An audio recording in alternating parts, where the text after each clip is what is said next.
Hey Science Seekers, this is Mr. Pfeiffer here. We are actually right off the Kankakee River today.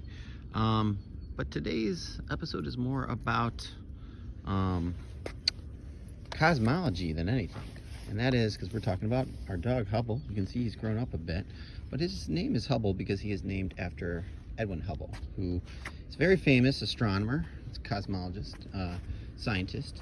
So today's lesson actually is about that. But you should see our dog as well while we're hanging out, so you can learn about who Hubble was.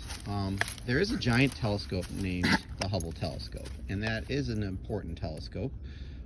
It's a groundbreaking invention that was created by man, and it's still to this day one of the best telescopes that we have to find and look at astronomy. But the astronomer Edwin Hubble is famous for a variety of things. He did help us establish that other galaxies exist beyond the Milky Way and talk about them.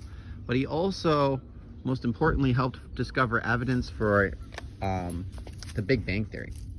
And as you know, the Big Bang Theory is kind of the theory that talks about how the universe came to be, how everything came to be.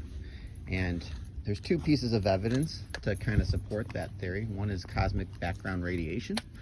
And that is basically that there's this radiation left over from that big explosion still to this day everywhere. It's just kind of universally all around. And the second piece of evidence that we have is from Mr. Hubble. And that's because he would study stars, and he would study these nebula, and he would look at how far away objects were. And what he discovered was that everything was moving away from each other. So if you were to take like a balloon and put a bunch of dots on it and then like blow that balloon up, all the dots just continue to expand away from each other. They don't really ever come towards each other. They all go away.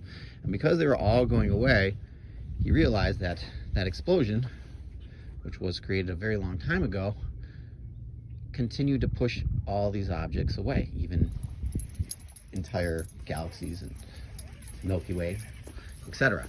So Hubble the dog here is named after that because he was a famous astronomer, and we thought he looked great being a space dog with his black fur, which he originally was all black, and now he's kind of a mixture of that black and gray. So it's about 7 months now. You can see the pup is getting a little bit older, and yeah, he is named Hubble after a great man.